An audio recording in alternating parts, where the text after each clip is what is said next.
Good morning दोस्तों। आज हम शुरुआत कर रहे हैं 11वीं कक्षा के द्वितीय मूल्यांकन पत्र की। जैसे आपको विदित है, अभी सरकार ने अपने डिपार्टमेंट ने यहाँ पर कुछ पेपर भेजे हैं। उन पेपरों के अंदर द्वितीय मूल्यांकन के लिए, द्वितीय परख के लिए जो बायोलॉजी का पेपर है, उस बायोलॉजी को पेपर को हम सॉल्व करने का प्रयास करेंगे।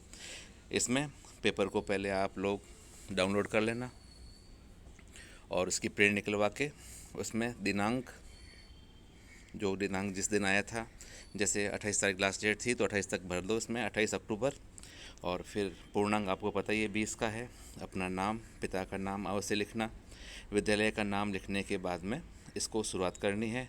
तो शुरुआत में आपको आज करवा रहा हूँ। जैसे पहला प्रश्न, पांच जगत अवधारणा, ये इसके बारे में हमें पढ़ा हुआ है, उसी से संबंधित प्रश्न है। पंच जगत वर्गीकरण पद्धति किसने प्रस्तावित की थी? तो हमें पता है वीटेकर ने। वीटेकर पहले साइंटिस्ट थे जिन्होंने संपूर्ण जीव जगत को पांच जगत के अंदर परिवर्तित किया था। आपको याद होगा, मोनेरा, प्रोटिस्टा, फंजाई, एनिमेलिया और प्लांटी के अंदर। अब आती है दूसरा प्रश्न, थैली फंजाई किसे कहा गया है? थैली फंजाई, तो जहाँ तक मुझे विदित है, थैली फंजाई कहा गया है एस्कोमाइसिटीज़ को। एस्कोमाइसिटीज़, ये आपको याद होगा, एस्कोमाइसिटीज़। यहाँ पर मैं बता देता हूँ आपको। फिर तीसरा प्रश्न है कि वायरस की खोज किसने की? तो वायरस की खोज के बारे में हमें पता है, इसका उत्तर है अ, इवानोवस्की ने। सिंपल प्रश्न था। शैवाल और कवक के सहजीवी संबंध को क्या कहा जाता है? तो शैवाल और कवक के सहजीवी संबंध को हम लाइकन कहते हैं। लाइकन में शैवाल और कवक का आपस का ऐसा कॉम्बिनेशन होता है कि दोनों में से किसी एक को हटा दे तो दूसरे का जीवन भी संभव नहीं होता है। शैवाल फोटोसिंथेसिस करता है, भोजन उपलब्ध करवाता है। कवक शैवाल को कार्बन डाइऑक्साइड और जल उपलब्ध करवाने का कार्य करता है। स्पंज में शारीरिक संगठन है, यह है पांचवा प्रश्न। तो पांचवा प्रश्न उत्तर होगा कोशिकीय स्तर। स्पंज पोरीफेरा संघ का प्राणी है, बिल्कुल सिंपल है, साधारण तरीके का होता है। उसमें कोशिकीय संगठन होता है, कोशिकाओं के मिलने से उसके शरीर का निर्माण होता है। ये हम लोग पढ़ चुके हैं। छठा प्रश्न है, निम्नलिखित में असमिति पाई जाती है? तो इसका उत्तर भी अ होना चाहिए, वो है स्पंज। स्पंज में असमिति होती है क्योंकि इसका शरीर जो होता है एक निश्चित आकार का नहीं होता है। निश्चित आकार से तात्पर्य कि इसको इसके केंद्रीय अक्ष से किसी भी डायरेक्शन में काटा जाए तो वो दो बराबर भागों के अंदर रूपांतरित नहीं होता है। सातवां प्रश्न, निम्नलिखित में कूटगुहिक प्राणी हैं। कूटगुहिक प्राणी से तात्पर्य वे प्राणी होते हैं जिनके अंदर देह गुहा पाई जाती है लेकिन वह मीजोडर्म से आस्तारित नहीं होती है। तो इसका उत्तर हो जाएगा एसके हेलमिंथीज, अ इसका उत्तर हो जाएगा। अब चलते हैं आठवें प्रश्न की ओर।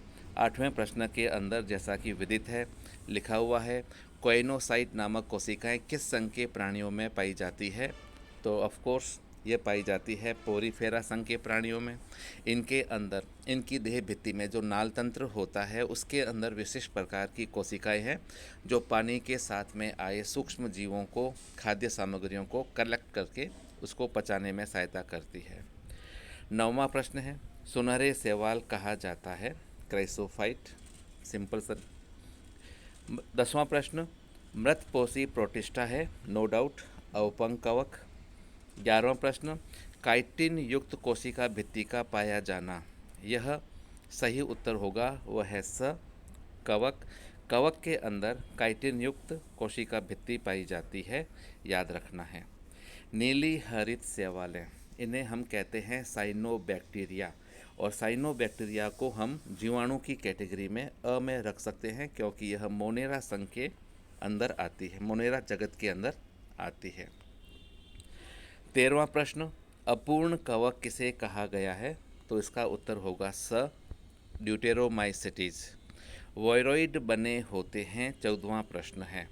अब यहाँ पर काफ़ी कुछ कन्फ्यूजन की स्थिति भी है कि आरएनए, ब प्रोटीन, स अ व ब द डीएनए। तो डीएनए तो इसका उत्तर होगा नहीं। वॉयरॉइड के अंदर आरएनए पाया जाता है, प्रोटीन का अभाव होता है, उस आरएनए का भी अभाव होता है जो सामान्य वायरस के अंदर पाया जाता है।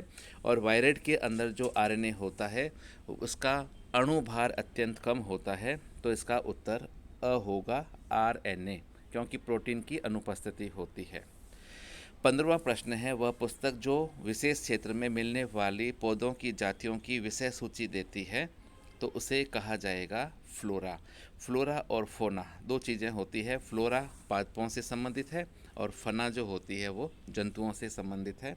इसका उत्तर हो जाएगा अ। बैसिलस बैक्टीरिया का आकार होता है छड़ के आकार का, ये छड़ाकार होते हैं। निद्रालु व्याधि नामक बीमारी किसके द्वारा होती है? नो डाउट इसका उत्तर अ, ट्रिपेनोसोमा।